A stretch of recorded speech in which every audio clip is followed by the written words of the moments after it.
Much. చాలా చాలా భరోసాగా చాలా మానసిక స్థైర్యం ప్రోత్సాహం ఇచ్చిన మీ స్నేహితులు ఇరువురికి నా హృదయపూర్వక ధన్యవాదాలు. Thank you. అలాగే కరీంనగర్ నుంచి రాజు లైన్ లో ఉన్నారు. రాజు మాట్లాడండి, చిరంజీవి గారితో మాట్లాడండి. మీకు 3 ప్రశ్నలండి.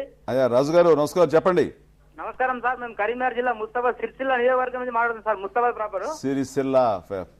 సార్, చిరంజీవి గారు మొట్టమొదటిసారి సిరిసిల్లకు వచ్చి ముసల్ కన్నీరు గార్చి ఇక్కడ ప్రజలు ఆత్మహత్య చేసుకుంటున్నారు స్పీచ్లు ఇచ్చాడు సార్. మరి ఇప్పుడు ఏమైంది సార్? ఇప్పుడు కనిపిస్తలేదు. ఆయన ఇక్కడ ఎలక్షన్లలో ఓట్లు వేయలే జనాలను మాట్లాడుతున్నారు. అతని పాలకులలో అతన్ని ఆయన సొంత ప్రజలు ఆయన ఓట్లేసి గెలిపించలేదు. రాజు గారు ఒక చిన్న విజ్ఞప్తి, మీరు అంటే ప్రశ్నలు అడగండి, చిరంజీవి గారిని సూటిగా నిలదీయండి, కొంచెం సౌమ్యంగా నిలదీయండి.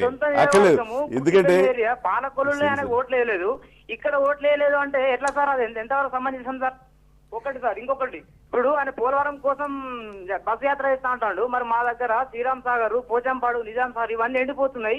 ఇక్కడ తాగడానికి నీళ్ళు లేవు సార్. మీరు అక్కడ పంటల కోసం తాపత్రయపడుతున్నారు. ఇక్కడ సమస్యలు చిరంజీవి గారు కనిపించడం లేదా? రైట్, చిరంజీవి గారు సమాధానం చెప్తారు. చూడండి, ఖచ్చితంగాను నేను పదే పదే చెప్తున్నాను, ఎక్కడ సమస్య ఉన్నా సరే దాన్ని ప్రస్తావించాలి, దాన్ని పరిష్కరించి తీసుకు వెళ్ళాలన్న నా చిత్తశుద్ధిని నేను ఎన్నిసార్లు చెప్పుకుంటున్నా, నేను చెప్తూనే ఉంటాను. అది ఎందుకంటే మీకు ఆ అనుమానం నివృత్తి అవ్వాలి. నా యొక్క నిజాయితీ ఏమిటది మీ అందరికీ కూడా తెలియజెప్పే విధంగా ఎన్నిసార్లు చెప్తూనే ఉంటాను, అంత ప్రయత్నం చేస్తూనే ఉంటాను. ఇందులో మాత్రం ఎలాంటి వెనకం చేసేది లేదా పార్షియాలిటీ చూపించే పక్షపాత వైఖరి నాకు లేదన్నది మీరు ముందుగా నమ్మాలి, చేయాలి. ఎందుకంటే నేను సిరిసిల్ల అని మీరు అన్నారు కాబట్టి చెప్తా. ఈ రోజున సిరిసిల్ల వచ్చినప్పుడు నేను ఆ కథలబట్టే మొత్తం ప్రభుత్వం వాళ్ళందరూ క్యాన్వాయిలు వేసుకుని మినిస్టర్స్ వాళ్ళందరూ వచ్చి వాళ్ళు వరుస కట్టి క్యూలు కట్టి వాళ్ళ పరామర్శలు గుప్పించి ఆ యొక్క చేనేత కార్మికులకి ప్యాకేజ్ అనేది ఇచ్చారా ఇవ్వలేదు చెప్పండి. ఆ ప్యాకేజ్ అనేది ఎంతవరకు వాళ్ళు ఇంప్లిమెంట్ చేశారనేది పక్కన పెడితే ఆ రోజున వాళ్ళు కదలిక వచ్చింది. ఆ రకమైన కదలిక రావడానికైనా సరే నేను ఉపయోగపడ్డాను. వాళ్ళ బాధలు ప్రపంచానికి తెలియజేయడానికైనా సరే ఆ రోజు నా యొక్క ఇది ఏర్పడింది. అదేవిధంగా పూలేపల్లిలో వెళ్ళినప్పుడు ఆ సెజ్ బాధితుల విషయం కూడాను నేను వెళ్ళిన తర్వాతే ఒక కదలిక వచ్చింది. అంటే ఎక్కడ ఏ సమస్య ఉన్నా సరే దాన్ని నేను వెళ్ళటం మూలంగా పరిష్కారం వైపు కొద్ది దిశగా కదులుతున్నారు. అటు పట్ల దృష్టి సారించిన వాళ్ళు దృష్టి సారించి ముందుకు కదలిక వస్తుంది. అంతవరకు నిజంగా మీరు నన్ను అన్ని రకాలుగాను మీరు సపోర్టు అన్ని రకాల భుజం కాయాలి, భుజం తట్టాలి తప్ప ముసలి కన్నీరు అనే మాట నిజంగా చాలా చాలా ఇబ్బందికరంగానే మీరు వాడుతున్నారు. తర్వాత నేను సామాజిక తెలంగాణ అని అంటే అత్యధిక శాతం ఆ ప్రజల్లో ఆ యొక్క యాత్రలో ప్రజల నుంచి స్పందన కరువడింది, స్పందన లేనప్పుడు ఏమిటిది అని అనుకున్నాను. మేబీ నాకు రిజల్ట్లో అలా వచ్చేసరికి ఆ అనుమానం అనేది వ్యక్తం అవుతుంది. ఒక్కొక్కసారి ప్రజాభిప్రాయం అనేది ఓటు ద్వారా చూపించుకుంటారు. కాబట్టి నేను బయట విన్నవి రాజకీయ నాయకులు ఒక మాటలనే అదే ఒక ప్రజాభిప్రాయం అని నేను విని ఆ రకంగా వెళ్ళటంలో ఏమైనా తప్పు జరిగిందా ఏమిటి అని అనుకోవడంలో, నేను సమీక్షించుకోవడంలో, నేను అనలైజ్ చేసుకోవడంలో దాన్ని ఎవరు తప్పు పట్టలేరు. ఓకే, ఇక చివరిగా హైదరాబాద్ నుంచి ప్రకాష్ లైన్ లో ఉన్నారు. ప్రకాష్ గారు అడగండి, చిరంజీవి గారితో మాట్లాడండి. సార్, చిరంజీవి గారు గుడ్ ఈవినింగ్ అండి. గుడ్ ఈవినింగ్ ప్రకాష్ గారు. సార్, ఇంతసేపు నుంచి మీ ఇది వింటున్నాను సార్. నేను టిఆర్ఎస్ పార్టీ విషయంలో మీరు అంటే అసెంబ్లీ కాన్స్టిట్యూషన్ లో ఎందుకు నిలబడట్లేదు, వాళ్ళకి ఎందుకు ఓట్లు రావట్లేదు అన్న విషయంలో చాలాసేపటి నుంచి మీరు వాదన వినిపిస్తున్నారు. సార్, ఇప్పుడున్న పార్టీలన్నీ మోస్ట్లీ కుప్పలు తెప్పలుగా వచ్చిన అన్ని పార్టీలు ప్రతి ఒక్కరూ సామాజిక తెలంగాణ మీరు మిగతా వాళ్ళందరూ అనబట్టి ప్రతి ఒక్కరూ డివైడ్ చేసుకోవచ్చు, ఎవరికి ఓటేయాలి అని చెప్పేసి అన్న స్టాండ్ లో ప్రజలకు కొంచెం తికమక ఏర్పడి ఓట్లు చాలా చీలిపోయాయి. ఈ విషయంలో కూడా మీ పార్టీ తెలంగాణలో 2 స్థానాలు గెలవడానికి కారణం ఏంటి అని అంటే, ప్రకాష్ గారు మీరు అడగదలుచుకుంది ఏంటో, మీరు టిఆర్ఎస్ గురించి కాకుండా మీరు చిరంజీవి గారిని అడగాల్సి సూటిగా అడగండి. అదే సార్, దాని గురించే సార్. ఏంటంటే ఫస్ట్ ఆఫ్ ఆల్ టిఆర్ఎస్ ఎందుకు గెలవట్లేదు అంటే పార్టీలో ఉన్న ఓట్లు చీలిపోయాయి కాబట్టి గెలవట్లేదు సార్. అది ఫస్ట్ రైట్. అక్కడ ఓట్లు తెలంగాణ వాదం చీలిందండి. రైట్. నేను రాజకీయాల్లోకి రాక ముందు పరిస్థితి కూడా మీరు చెప్పండి, అప్పుడు ఎట్లా ఉంది? నేను వచ్చిన తర్వాత ఆలోచన విధానంలో మారి కన్ఫ్యూజన్ అంటున్నారు.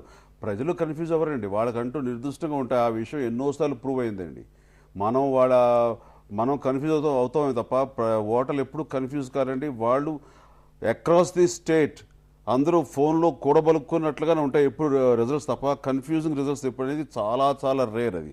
ప్లస్ ఇది నేను వచ్చిన తర్వాత విషయం, నేను రాజకీయాలు రాకముందు విషయం కూడా ఒకసారి మీరు నేను మాట్లాడబడి మీరు అనలైజ్ చేసుకోండి. రైట్. చివరిగా ఇంకొక కాలర్ లైన్లో ఉండిపోయారు. తాడిపత్రి నుంచి జీవన్ కుమార్ అడగండి, మీరు చిరంజీవి గారిని ఏమడదలుచుకున్నారు? హలో హలో అండి. చిరంజీవి గారు నమస్కారం సార్. నమస్కారం జీవన్ కుమార్ గారు. సార్ నేను తాడిపత్రి నుంచి మాట్లాడుతున్నాను సార్. ఓకే అండి. సార్ నిజంగా ఈ రోజు మీరు చేస్తున్న ఈ సమైక్యాంధ్ర ఉద్యమం గురించి మీరు చేపట్టినటువంటి ఈ విప్లవాత్మకమైన చర్య అనేది చాలా చాలా చాలా ప్రశంసనీయమైంది సార్. చాలా శ్లాఘనీయమైంది. దీని గురించి ఎంతో మంది ఎన్నడో మాట్లాడుతున్నారు, ప్రశంసిస్తున్నారు, విమర్శిస్తున్నారు, బాగుందంటున్నారు, బాగలేదంటున్నారు. కానీ నా అనాలిసిస్ లో నాకు తెలిసింది ఏంటంటే, ఇంతకుముందు పుష్ప గారు అన్నట్లు మీరు మీ అరగ్రేంటం, మీ రాజకీయ అరగ్రేంటం ఎంతో మందికి దడ పుట్టించింది, ఎంతో మంది రాజకీయ నాయకులకు నిద్ర లేకుండా చేసిందని అన్నారు. అది వాస్తవం. కానీ కొన్ని కోట్ల హృదయాలు రంజింపజేసిన మీరు ఒక్కసారిగా మీ నుంచి ప్రజలు చాలా చాలా ఎక్స్పెక్ట్ చేస్తున్నారు. కానీ మీరు పునాది రాళ్లతో మొదలైన మీ జీవితం ఒక్కసారిగా మీరు సుప్రీం హీరో కాలేదు, మెగాస్టార్ కాలేదు. కానీ ఒక్కసారిగా మీ నుంచి ప్రజలు ఏమైతే ఆశిస్తున్నారో అవి జరగడానికి ఖచ్చితంగా టైం పడుతుంది. దానికోసం చిరంజీవి గారు వచ్చారన్న ఆత్మవిశ్వాసంతో మేమంతా బతుకుతున్నాం సార్. మీరు ఏమాత్రం అధైర్యపడకండి. మీ వెనక కొన్ని కోట్ల మంది జనాలు మీకోసం తాపత్రయపడుతున్నారు, మిమ్మల్ని వెంబడిస్తున్నారు. రైట్. జీవన్ కుమార్ గారు, మీరు ఇచ్చిన భరోసా చిరంజీవి గారికి. జీవన్ కుమార్ గారు, చాలా చాలా సంతోషం. నాకు ఈ రకమైనటువంటి ఆశీస్సులు, భరోసా అన్నదే నేను చివరిగా ఒక ప్రశ్న. ఇన్ని విమర్శలు ఎదుర్కొంటున్నారు మీరు, ఇన్ని గొడవలు జరుగుతూ ఉన్నాయి. ప్రత్యేకించి తెలంగాణ ఇది వచ్చిన తర్వాత మీ మీద దాడి ఎక్కువైంది. అఫ్ కోర్స్ మీరు కూడా ఈ మధ్య కొంచెం దాడి మొదలు పెట్టినట్టున్నారు. చంద్రబాబు నాయుడు గారిని, కేసీఆర్ గారిని పేరు పెట్టి తిడుతున్నారు మీరు. పార్టీ పెట్టిన మొదటి ప్రెస్ మీట్ నేను కవర్ చేశాను. నేను ఎవరిని పేరు పెట్టిన ఎవరిని విమర్శించిన అన్నారు. కానీ ఈ మధ్య కొద్దిగా స్టార్ట్ చేసి తప్పదేమో, రాజకీయాల్లో తప్పదేమో. ఎప్పుడైనా ఈ మధ్య కాలంలో ఈ రొచ్చులోకి ఎందుకు వచ్చానా అని అనిపించింది? అసలు మనస్ఫూర్తిగా ఓపెన్ గా చెప్పండి దయచేసి. ఒక్కసారి అనిపించలేదు. ఎందుకంటే నేను సినిమాలు చేస్తే కనుక ఇంకో 5 ఏళ్ళు 6 ఏళ్ళు ఓకే, షష్టి పూర్తి వరకు చేస్తే కనుక జనం యాక్సెప్ట్ చేస్తే అంతవరకు చేస్తే కనుక 5-6 ఏళ్ళ దాకా చేసేవాడేమో. చేస్తే 7 వస్తుందండి, ఒక ఇంద్ర వస్తుంది, ఇంకో టాగూర్ వస్తుంది. ఎన్ని చేయగలను? 5-6 సినిమాలు, 7 సినిమాలు చేయగలను. ఆ తర్వాత నో. నాకు ఎందుకంటే భగవంతు ఇచ్చిన గొప్ప అవకాశం ఇది. అండ్ వచ్చినప్పుడు ఏదో నాకు కేక్ వాక్ లాగా వచ్చేస్తాను, వెల్కమ్ చేసేస్తారు, ఇంకా నాకు ఏంటిలే అనుకుంటే అని ఎప్పుడు అనుకోలేదు. అంత ఓవర్ కాన్ఫిడెన్స్గా నేను ఉన్నట్లు. నేను ఖచ్చితంగా ఇది స్ట్రగుల్ అవ్వాల్సిందే. ప్రజలు అయ్యే స్ట్రగుల్, వాళ్ళు పడే కష్టంలో ఈ కష్టం ఎంత, అండ్ దీనివల్ల పొందే తృప్తి మాత్రం అనంతం నాకు తెలుసు. అరవింద్ గారు నారా చంద్రబాబు నాయుడు గారు, రాజశేఖర రెడ్డి గారు ఇద్దరు తప్ప మిగతా 292 మంది మేమే గెలుస్తా ఉన్నారు ఎలక్షన్ ముందు. అంటే ఆయన శత్రుత ఉన్న వ్యక్తి అయినా కానీ ఆ టైంలో ఆయన సరదాగా ఒక అభిమాని ఎలాగైతే అంటారో ఆ పార్టీ అభిమానిగా ఆయన మాట అభిమాని చూడండి. మా సినిమా హీరో సినిమాకి ఎవరి సినిమా ఆడకూడదు అంటారు. ఒకసారి అలా అది ఇంపాసిబుల్. సో అది మొత్తానికి భవిష్యత్తులో ప్రజారాజ్యం పార్టీ తప్పనిసరిగా ఈ రాష్ట్రాన్ని పాలిస్తుంది, అధికారులకు వస్తుందనే నమ్మకం మీకుందా? అధికారమే పరమావధిగా, అదే అంతిమ లక్ష్యంగా మేమేం ముందుకు సాగటం లేదు. అదేం కాదు, అదేది ప్రజలు నిర్ణయించుకుంటారు. అది ప్రజలు చెప్పాల్సింది, వాళ్ళు తెలియజేస్తారు అది. బట్ ఏమైనా సరే, ఏ పొజిషన్లో ఉన్నా, ఎలా ఉన్నా సరే, ఖచ్చితంగా ప్రజా సమస్యలనే ప్రధానంగా తీసుకుంటూ, అదే ధ్యేయంగా తీసుకుంటూ పరిష్కారం ఆ సమస్యని ముందుకు సాగిపోతాం. ఖచ్చితంగా ప్రజల మనసుల్లో ఎలా అయితే ఒక నటుడుగా సుస్థిర స్థానం ఇచ్చారో అదే విధంగా అదే స్థానాన్ని, అదే చక్కటి ఆశీస్సులు వాళ్ళు ఇస్తారని ప్రగాఢమైన నమ్మకం ఉంది. Thank you very much Chiranjeevi గారు. మీరు మా టీవీ స్టూడియోస్కి వచ్చి ఈ మెగా షోలో పాల్గొని ప్రేక్షకుల ప్రశ్నలకి, అలాగే కొద్దిగా ఇబ్బంది పెట్టేమైనా మా ప్రశ్నలకి సమాధానం ఇచ్చేందుకు థ్యాంక్ యూ వెరీ మచ్ అండి. ఇది చిరంజీవి గారితో ఇవాళ mega show. Thank you very much.